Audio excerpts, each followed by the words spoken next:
All right guys, so we're finally getting in another video. It's been a really long time since the last time I was able to get something out to you guys. But, you know, I've been really busy, lots of work done on the bike. Let's see if you guys see it over there. Yeah, so as you can see, the bike is almost, well, it's very far from what it used to be. Even got new rear shock. But all that I'm gonna end up going over here in probably the next video, not on this one. But today, what we are doing is we're gonna be installing some Legend suspension.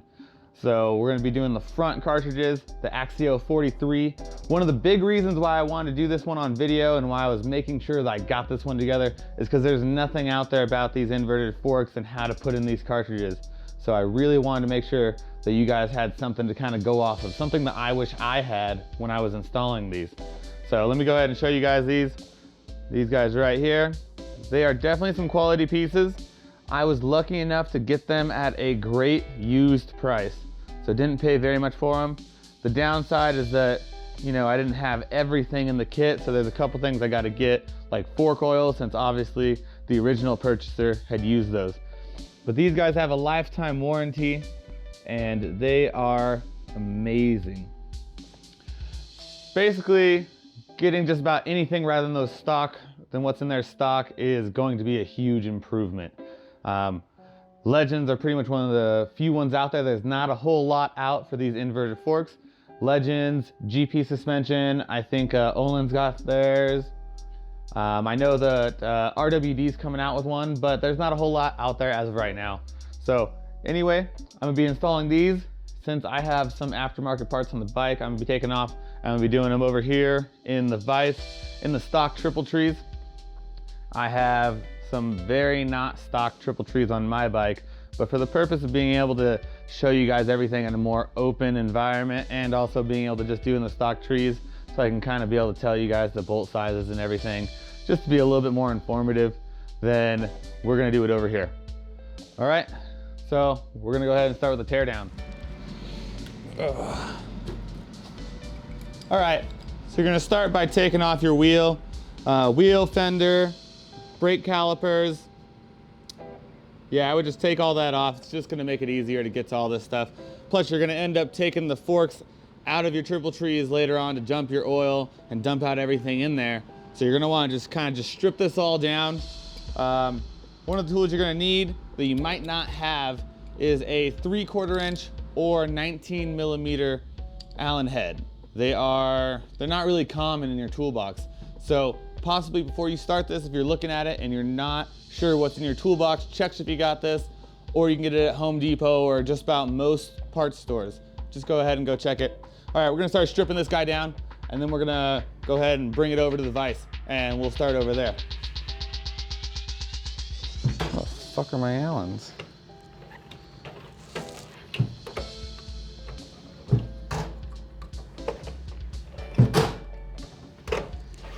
Motherfucker. So to take the wheel off, got a 5/16 Allen. There's a pinch bolt back here. Then go ahead and use your Allen head on your socket to loosen this guy.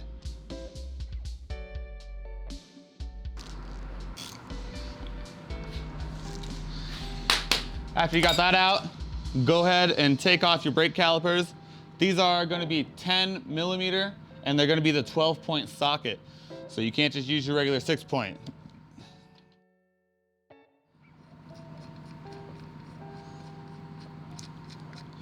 One of the tricks I like to do whenever I'm doing any kind of this stuff is put your bolts back in. If you can, just put your bolts back in, then you don't have them scattered about, then you don't have to worry about organization as much.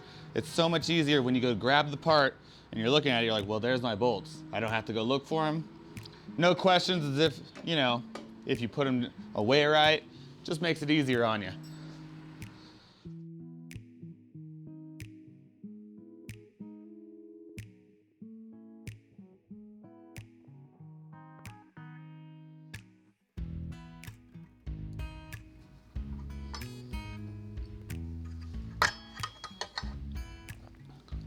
Make sure to put your fender somewhere safe. You don't want to end up getting something scratched on it. Generally.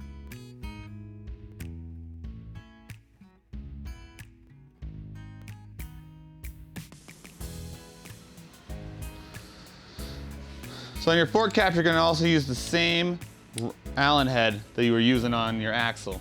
So that's gonna save you a little bit of money for buying tools, considering that this one you probably don't have. All right, we're gonna go ahead and use this to loosen up our fork caps right here. You guys aren't gonna be able to see it that well. I got this big old fairing around there. So that's not really the best choice for having a nice open view for you guys, but I'm gonna go ahead and just loosen them so that when I take it over there in the vise, it's gonna be a little bit easier for me, all right? There we go.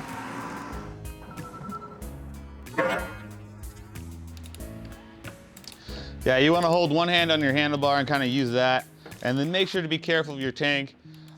Generally, I would definitely highly suggest putting a towel over your tank. It's gonna save you in case you accidentally mess up and it happens. So do yourself a favor, probably put a towel over your tank and any other part that you worry about accidentally scratching. These things are expensive, we don't wanna damage them.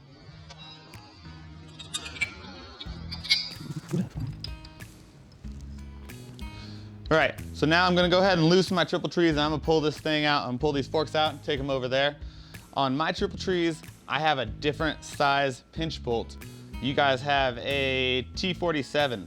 So if you're working on Harleys at all, you need to get yourself some Torx. They're one of those tools that pretty much, I think I've only really used on Harley parts. Almost nothing else I've worked on has these guys. I mean, they are around, but mostly Harley stuff. So go ahead and get yourself a set of these guys.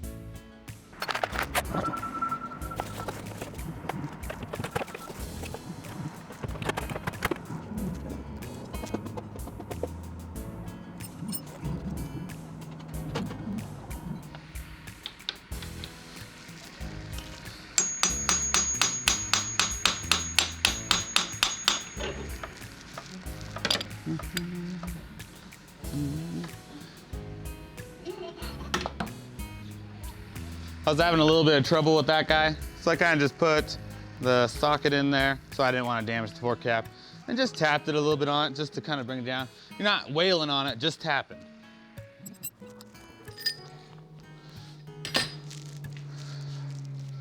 All right, so now we got this all off. I got it up here in the vise, make it a lot easier for you guys to see.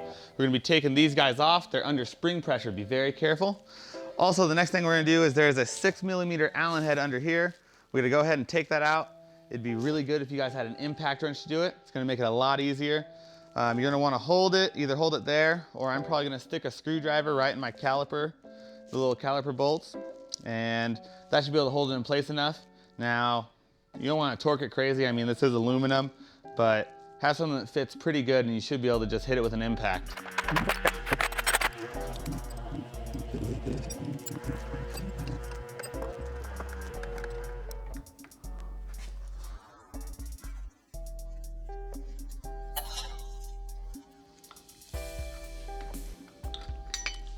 Another trick I do, if you don't have an impact wrench, because the impact's just gonna make it easier, then get an Allen head, whatever you have, this guy, throw a box end wrench over it so you get that leverage, and you're just gonna kind of hold it and get it loose. And that's just gonna save you a lot of time or money, because I mean, suspension's already expensive, so sometimes just a couple dollars is all you need. But yeah, now we're gonna go ahead and take this stuff off.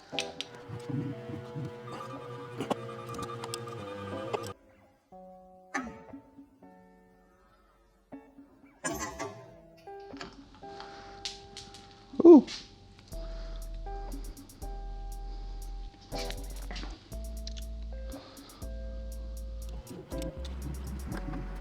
Well, I wasn't really ready for that. I didn't think that bolt was gonna come out. You really just wanna loosen that guy so you can dump it out the front end. But my bolt came out and it drained out this way. I just went ahead and took everything out. This is your left-hand fork. So this one is under spring tension for sure. Took everything out and we are good. Now time to take out this side.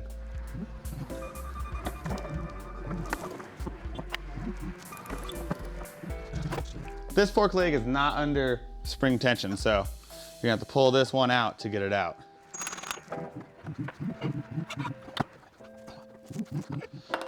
Right, so now we're gonna take off this cap right here. A lot of this stuff we're not reusing for the Legends, so this guy right here can come off. I gotta figure out what wrench that is. And then the Legends are all completely drop-in. We got this Castle spanner nut right here, and so that's one that I was hoping that I could try to figure out and kind of jimmy rig a tool in there, but I'm not sure if I'm gonna be able to do that. I may need to go down to Harley, see if they got that tool.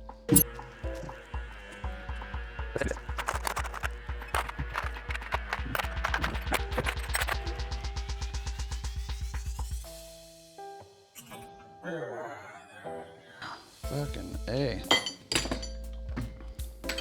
So you gotta loosen this lock nut, put your 3/4 Allen head in here, and whatever size this is, I actually use the crescent wrench. These things are good to have on hand. And then you're gonna go ahead and thread this off. There we go. And you can thread this guy off. All right, so got Street Rider Rhino. They were able to pop out that little castle nut for me. It's kind of an expensive tool, so I don't want to buy it for one-time use because the drop-ins are gonna have a different nut on there that I don't need that tool ever again. So let me go ahead and kind of show you guys what this looks like. That's that certain nut with a top out spring. It is under a little bit of spring pressure, nothing too crazy, but you can get the tool if you really want to get it, and I'll have that freaking thing up there. Basically, this was just right in there and threaded right into the bottom tube. All right, so we got some fork oil. All right, so I was able to take this down to Street Rider down here in Reno. You can probably go to just about any shop. I would go to the ones that are not really as Harley specific, because this tool is actually used on just about any 43mm fork. It's just used for the damper rod right in there. And so a lot of them have it. It's also used as a Kawasaki swing arm axle nut adjuster, I believe it was. So a lot of them will actually end up having it. So this is what it looked like. This guy basically was in here and it was pressed down, and it connects to the slider tube, the inner slider tube. And so basically you're just taking this off, and then this you're never gonna use again. It's gone. This guy too, and I believe there's a spring in there. Yeah, there should also be a spring. There is. So let me go ahead and dump this guy out.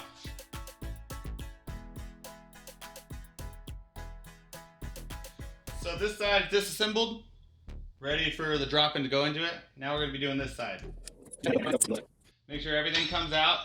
There are instructions online for Legends. So in case you want more detail, or in case I don't have everything as part of this, because I mean, for the most part, I'm just kind of winging it myself.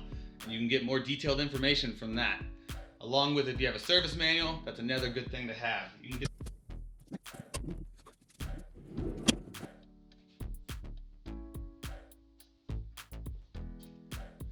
All right, so now we're just gonna try to reassemble everything. Try to get you guys centered. There we go. All right, so right here, you got your cartridges, right? These things are gonna be super simple to drop in. This one has this new little nut, so you no longer have to worry about that castle nut. You have to use that special tool, and it's a big pain in the ass to get off. So now you got this fancy little nut. It's a 40mm, so remember that. I'm hoping that I can use a crescent wrench on it. So we're gonna find that one out. Also, right in here, if you look in this little hole, that is your preload nut right there. And it has an Allen head in it. And same with this one right there has it. And basically you're gonna have instructions that's gonna tell you exactly where to set that. I'm gonna be setting it at 0 because that is for 0 to 250 pounds, and I am 220 pounds. You know, riding weight, I may be up to 250. Do not adjust it based on a passenger also. Don't worry about that because it's in the front of your bike. It's not really nearly as important. So I mean, yeah, that's gonna be way towards the back. That passenger is sitting right above the rear axle, so it doesn't have as much force going down on those forks. So adjust it based on your weight and your riding gear. All right, let's get this going.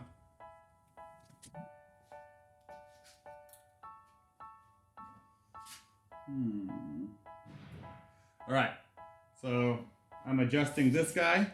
Basically, it's about a 1/8 Allen is looking like what that is. This had a ton of thread locker from the previous owner. I was able to break it loose, take it out, and then just hold this little end of the rod. There's a part where you can put a wrench, but I don't think you're gonna need that. Not for me. And I'm just basically unscrewing mine all the way. Yeah, perfect. And you're just gonna tighten it to 0. Oh yeah, and you can see right in there, hopefully this focus, there's a flat spot on that threaded rod that this travels on. There's also a little slider right there, so you won't see it. You gotta tip it upside down, and right there is a flat spot. You wanna make sure that you stop this set screw on that flat spot for when you tighten it. You do not wanna tighten it on the threads, or else you are going to mess up your threads. Also, make sure to put some Loctite on there. Blue Loctite, 242 I think it is.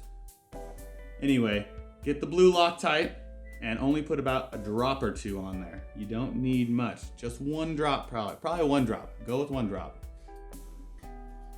Now on this guy, you got it right there. You gotta line up that hole, find it, and then you're gonna do the same thing.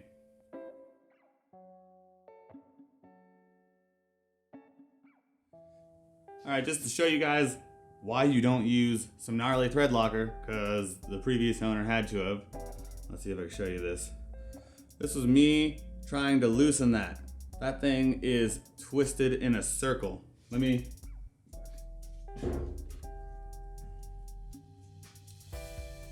see if you guys can do this. Let's see. Hopefully you guys can see that. That thing is twisted in a straight circle, just trying to loosen that.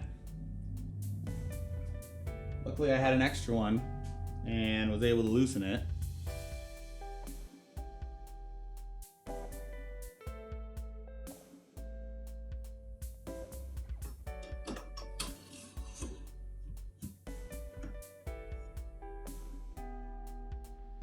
All right, so we had the camera die, had my other camera die. So I had to switch it out. Move this over. Sorry about there. But yeah, still working on this guy. Put this guy in here right here. And so you just want to make sure that the bottom's all the way in there so you can get that little bottom nut in. Also, there is a copper washer under there. Usually you should be good to reuse it. Say this is maybe your first time. You can always go get a new one, but this one's still pretty new. Usually they say you're good to get like a second use out of it. So I went ahead, put it in there. You just slide it up in under the underside, and then you're good. Let's see if we can get you guys down a little more to see more of what is going on. There we go. Yeah, so right. Seems like my microphone's cut out, so I guess from here on out, we'll do a voiceover. And back to the install. So the rest of the fork install is actually pretty easy. You're just going to tighten that bottom Allen bolt to 15 foot-pounds. It's not very much, you're not torquing on it. And then after that, you're going to want to put your fork oil up inside of it. It's going to have the measurements in there depending on what model bike you have in your instructions for these Legends. After that, it's as simple as just tightening that top bolt with the same Allen that you took off the stock forks, the 3/4 inch Allen, to about 25 foot-pounds, and that leg is done. So some tips for putting in your fork oil is that I would make sure to have a measuring cup out there. One with a spout, a really good spout. There's not a huge amount of room for you to pour it in there. And also I was using the cartridge itself to pour the oil onto the cartridge so it would fall into the fork tube. Any other method than that, I would just imagine would make a mess, and I would also kind of have to move it up and down to make sure that it was going into the cartridge. I just didn't want it to overflow and give it a little bit more time. You got to pour really slowly or else it's just gonna flow out, and if you were to lose a couple ounces, then it would just be really hard to try to compensate for that. You know, I mean, a couple ounces is just so hard, especially when it's spilt on the ground. Like, you won't know how much you lost. So just go real slow, take your time, get it done right. Now that your left fork leg all done, we're gonna start on the right hand fork leg. So what I had to do was use the axle to kind of pull it up and then drop the cartridge in there. You want to pull your fork leg all the way up because there's a little nut that is basically replacing the castle nut. It's a 40mm nut, and you're gonna want to thread that in there. You're gonna really want to use a wrench. They suggest a service wrench. I used a crescent wrench. It wasn't really ideal to use. But basically you're gonna hold that up, try to thread it in there. Be a little gentle and just kind of snug it. Nothing crazy. And it's kind of a pain. It's gonna take a while, but you do it once, you get it done, and you're all set.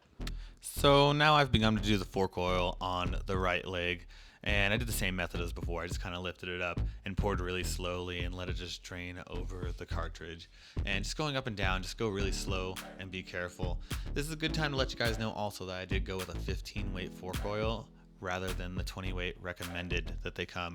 And that was mainly because I've heard that these are really firm forks and I wanted a little bit more comfort and to see how it would go. And so far from my testing, I'm actually really liking it. The handling and everything is amazing, and along with still having just enough comfort. I didn't want to sacrifice too much, but I really definitely was focused on handling. So now that you guys have got that fork oil in there, now we are going to go ahead and tighten that fork cap and get them installed back on the bike. So I'm just going to kind of really fast forward through the install back onto the bike. It's going to be the same as you took it off. As long as you got everything organized, it should be really quick and easy, not really hard at all. But we're just going to fast forward that. It's going to give me a second to talk about how I like the ride. So I've already gone out and ridden this, and I will tell you that I'm loving it. I didn't even really know that the front suspension really made that much of a difference as much as it does.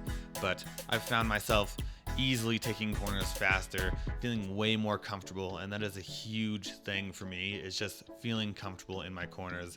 I don't want to feel like I'm worried that I'm pushing it too far, because in the chance that something does happen, something comes in the road, someone else steps into my road, then I really want to make sure that I can, try to get the bike to safety and try to get myself to safety. So, in conclusion, I'm definitely loving this. The install is not nearly as hard as you would think. I kind of went into this blind and I was very surprised by it not being so hard. The drop-in cartridges are amazing and I would highly recommend them. If you guys have any comments or anything, any questions at all, go ahead and throw it down in there into the comments, and go ahead and like and subscribe. And hopefully I can do some more of this for you guys, and I look forward to doing more building and bringing more of this out to you guys.